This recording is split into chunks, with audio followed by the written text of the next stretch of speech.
Ken, Nicol, great to have you on the Perfectly Placed show. Thank you very much for your time. Obviously, good to put face on camera. The man that's been so great at his job in helping Richard Fourie achieve what has smashed goals. And great to see you as always, Ken. We're going to chat about Richard's rides on Saturday here at Hollywood Bets Kenilworth. The first race, he kicks off riding a very nice individual. I know it's a competitive race, but he rides number 11, Sound of the Sea. Thanks for the glowing tribute, but Richard did most of the heavy lifting there, but I did my bit. Yeah, I'd say Sound of the Sea should definitely be in the money, but I'd say Krim is one of the better bets in the card. It was short head second to 8 and 18 last time, who runs in the Langerman later on. So I think that will take some beating, but Richard should be in the money for sure. Fantastic. Let's move along to race number 2. This will be where the Barpot starts. It's the Iridescent Stakes. It's a listed event over 1,500 meters. You riding, or should I say Richard's riding, number 2, Sahara Cat, the daughter of One World. She's done nothing wrong to date, Ken? Yeah, she's done very well, and she hasn't been beyond 1,000 meters, but she is a half sister to Buta, who stays 1,600 quite comfortably. I think she'll get the trip and she'll be highly competitive. She's got a winning chance. Grady Ennian's got a strong hand. He's got Miss World, I think, is also looking for the distance, and he's got very solid form indeed. And I was very impressed with Polynomial's debut the other day. I thought she won a very good race. Let's go to the third race, which will be the first leg of the Place Accumulator. It's the Cape Racing Sales Maiden Plate for fillies and mares over 1,200 meters. Richard's riding number 4, Hush Money, the daughter of Vercingetrix for Justin Snaith. A very nice debut run, Ken, and I know that form line's worked out. Yeah, Hush Money should be very competitive. One thing that I didn't realise Craig Zaki didn't have a ride in the race. He's riding for Candice. Otherwise, I probably would have asked for Spirit Guide, because on form, that's an obvious form choice here. But Hush Money should be in the money, and we'll be there. Lovely, that's the first leg of the PA, so we'll move along to race number 4, the first leg of the Pick 6. 13:20 is the off time, it's over 1,100 meters. Again, it doesn't look to be an easy race, but Richard's riding, I'm going to say, one of his favourites, number 5, She's My Captain. I mean, he's ridden her 10 times, all 5 of her wins have been with Richard, so he knows her very well. Yeah, She's My Captain and him get on very well, obviously. She won a very good race last time, very gutsy. She'll be right involved again. I'd say first Masterpiece and Night Vigil could be the dangers. And Hear My Voice, if she comes back to form, could also have upset potential. Let's go to race number 5. The 5th race will be the start of Jackpot 1. Again, this particular race looks to be trappy. 1,000 meters being the trip, 13:55 is the off time. And Ken, Richard's riding number 1, Pork Tavas. Filly taking on the boy. She's done it before. There was a very good run behind Mojo Man last time. Yes, Pork Tavas, she loves the soft going. She's won 2 of 3 in soft going, and she's 1.5 kilos better off with Mojo Man for 1.5 lengths. Sorry, 3 kilos better off for 1.5 lengths. So she should be right there. Yeah, those two are big runners, obviously both of them, and Nordic Chief is an obvious danger as well. If you look beyond that, possibly Dean Street and Bluff could upset, I would say. Competitive race number 5. Let's go to race number 6. This will be the Winter Mile. It's over 1,600 meters.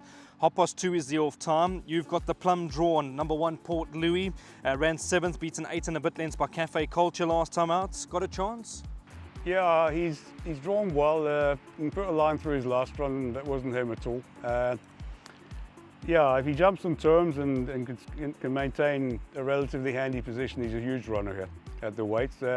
Zapatias is an obvious class horse, and he loves the wet, but he hasn't won for over 2 years. So there's big question marks over his current well-being. But obviously, on his best form, you know, he's a class above what the rest of this field has shown. Coastal Commander is also a big contender at the weights, I would say, and Hat's Pride and Sugar Mountain. I wouldn't discard them either. So again, it does look to be a trappy race, race number 6. That leads us into race number 7. This is where the second jackpot starts. 3:05 is the off time. It's a great renewal of the Langerman, the grade 3 over 1,500 meters. Many people will be bankering number 1, One Stripe. Richard's riding number 8, 8 on 18, a horse that's crying for ground. Yeah, I would say One Stripe's probably the best bet in the card. I think he's clearly got loads of class, and I expect him to be a contender for the Guineas this year. But that's a long way off. Yeah, let's see how he does here. Vaughan has a very strong hand, all out for 6 and Talk to the Master, also contenders. 8 and 18 is a very nice horse, and he is quite highly regarded, but he leaps in class from a maiden into the Langerman. But so let's see how he goes. I think he'll, I don't think he'll be far off, that's for sure. Fantastic. We move along to race number 8. It goes off at 15:40. It's over 1100 meters.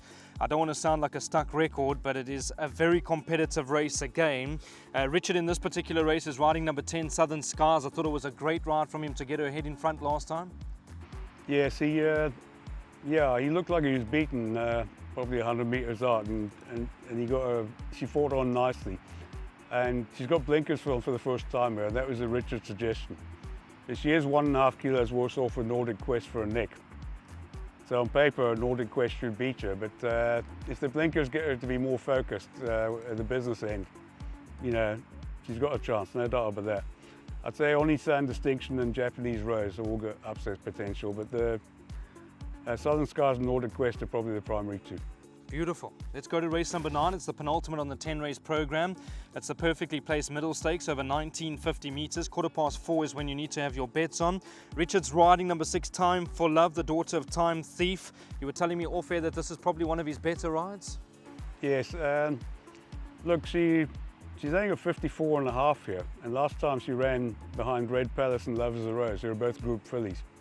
Now she's got 54.5 against, no disrespect, but a bunch of handicappers. I think she's a huge runner. And probably her main danger is Candice's filly, Miss Laura Keys, is it? Yeah, I'd say, I mean, there are fillies against colts, but they're very well weighted. Fantastic. So there you've heard it straight from the horse's mouth. Probably one of Richard's better rides. Number 6, Time for Love. She's in cracking form. Let's go to the last race, Ken. 10th race off at 16:55. It's over 2,200 meters. Not the sort of race we're going to rush off and put the rent money. I know that Richard's riding Ignatius, number 9. Has he got a small chance? Yeah, I think the whole field's got a small chance. I did ask for To the Moon and Back because he won on that last time, but Des McLaughlin's got Stephen Donahue over from Mauritius, and he's riding all the horses for them, so fair enough. But Ignatius has got a chance, no question of that, but it's a wide open race. All right, and then before we completely wrap it up and say thank you, Ken, I want to chat to you a little bit about the Hollywood Bets Durban July. The news has come out. Richard will be riding Future Swing for Justin Snaith. His preparation looks to have gone perfectly. Yeah, he's done nothing wrong. Obviously, the form of his last one has worked out well. And I think he'll be highly competitive. I think he stays 2,200 very easily and more. I think he'll be in the shake-up. But I think Mr. Cannemeyer's favourite is the horse to beat. Ken, thank you for your time. Hoping to see a lot more of you just from my side and the punter side. Your achievement with Richard Fourie throughout the season has been nothing short of phenomenal. Well done. Thanks a lot. Look, he does all the business, and I just create opportunities and he takes them. So I'm like a facilitator. But he has, I like to think I've done my bit, but he's been amazing this season. Thank you very much, Ken. Yeah. Cheers, thanks a lot.